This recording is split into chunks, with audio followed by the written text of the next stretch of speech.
আজ সারাদিন দেখেছেন তো? আজ সারাদিন দেখেছেন? আপনাদের কাছে আমার দুটো প্রশ্ন, দুটো। ধরে নিন আমার বাড়িতে ইডি এসছে, আমার বাড়িতে ইডি এসেছে, ইডি এসে আমার বাড়িতে খোঁজ তল্লাশি করছে। বাইরে পুলিশ দাঁড়িয়ে থাকবে না? আমার বাড়ির বাইরে আমার বাড়ির লোকজনকে একটা জায়গায় চেয়ারে বসিয়ে দেবে না যে এখানে চুপ করে বসে থাকো, আর কোথায় কি তালা চাবি আছে দাও, আর সব জিনিস ঘেটে দেখবে তো, তাই তো? আমি যদি তালা চাবি না দিই তাহলে তো আমার ঘরের জিনিসপত্র ভাঙচুর করে পুলিশ দেখবে, আর আমার বাড়ির গেটে, বাইরের গেটে তো পুলিশ দাঁড়িয়ে থাকবে।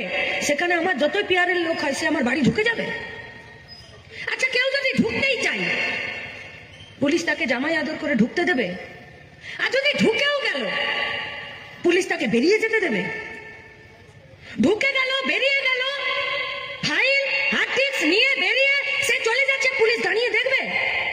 আবার বেরিয়েও যায়নি, বেরিয়ে গিয়ে মাইক্রোফোন নিয়ে হাতে ফাইল নিয়ে দাঁড়িয়ে বক্তৃতা করছে, পুলিশ তখনও দাঁড়িয়ে আছে। ইডি কার? বিজেপির। বাইরে মাইক নিয়ে, হাতে মাইক্রোফোন নিয়ে আর হাতে ফাইল নিয়ে কে দাঁড়িয়েছিল? তৃণমূল কংগ্রেসের নেত্রী। বিজেপির কর্মীরা কোথায় গো? কুমারগ্রামের এই বাজারের কোথায় বিজেপির কর্মীরা? দেখবেন, লজ্জা পাবেন না, ঘরে ঢুকে যাবেন না, বাইরে বেরিয়ে থাকবেন। আপনারা তৃণমূলকে টাইট দিতে গেছিলেন, কিন্তু আপনাদের বড়ই হতভাগা আপনারা, যে আপনারা তৃণমূলকে টাইট দিতে চাইলে কি হবে?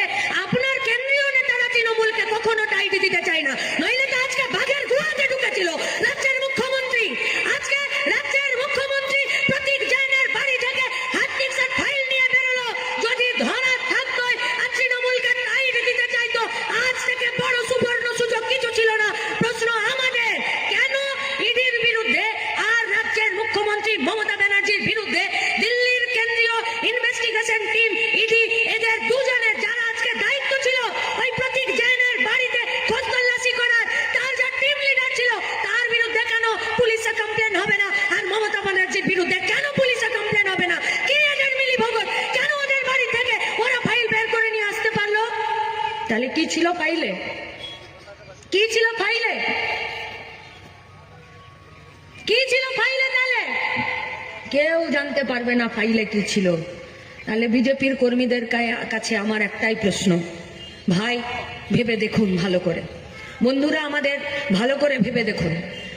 এই পশ্চিমবঙ্গের মাটিতে তৃণমূলের লুট, এই পশ্চিমবঙ্গের মাটিতে তৃণমূলের দাদাগিরি, এই পশ্চিমবঙ্গের মাটিতে তৃণমূলের গোটা সরকারি ব্যবস্থাকে দুর্নীতিগ্রস্ত করে দেওয়া, এই গোটা পশ্চিমবঙ্গের মাটিতে তৃণমূল কংগ্রেসের প্রত্যেকটা দিন সাম্প্রদায়িক দাঙ্গা লাগানোর জন্য পরিবেশ তৈরি করে দেওয়া, এই গোটা পশ্চিমবঙ্গের মাটিতে তৃণমূলের নেতৃত্বে গুন্ডা রাজ চালানো, এই পশ্চিমবঙ্গের মাটিতে প্রত্যেকটা দিন পুলিশকে দিয়ে এখানে জুলুমবাজি করানো, প্রত্যেকটা দিন এই পশ্চিমবঙ্গের মাটিতে তৃণমূল কংগ্রেসের নেতৃত্বে গরিব খেটে খাওয়া মেহনতি মানুষের জীবনের দুর্দশা তৈরি করে দেওয়ার পিছনে যে একমাত্র শক্তি ছিল, সেই শক্তিটা বিজেপি নয় তো?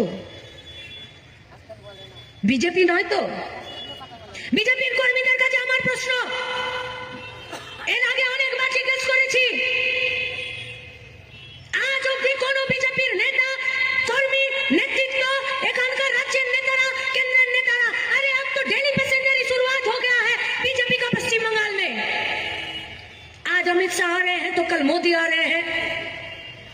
आज के सुकांत काने दाबड़ाচ্ছে तो কাল के শুভেন্দু ওখানে ফড়ফড়াচ্ছে। কেউ বাদ নেই, এসআইআর থেকে শুরু করে সব জায়গাতে। আর সেখানে কে কার সাথে মিটিং করছে, আর মিটিং করে বেরিয়ে কে কাকে বলছে আঙ্গুল নামিয়ে কথা বলো, আর কে কাকে বলছে আঙ্গুল উঁচিয়ে কথা বলো। আমরা এইসব ভাষণ শুনবো? ছেড়ে দিন। আমরা লাল ঝান্ডা সিপিআইএম কি বলছি, কুমারগ্রাম বিধানসভাতে গরিবপাড়াতে গিয়ে জিজ্ঞেস করুন, একটি মানুষের একটা ভোটার লিস্টের নাম তোলাবার কত টাকা কাঠখড় পোড়াতে হয়? জিজ্ঞেস করুন কতবার তাকে হিয়ারিং এ যেতে হয়। একজন ভোটার, সে যদি মেয়ে হয়, তাকে যদি বিয়ে করে শ্বশুর বাড়িতে এসে তার নাম এখানে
করছে? গরিব মানুষ। হয়রান কে হচ্ছে? গরিব মানুষ। কাকে হিয়ারিং এ ডাকছে, কাকে হিয়ারিং এ ডাকছে না টিভির পর্দায় রাত দিন হচ্ছে।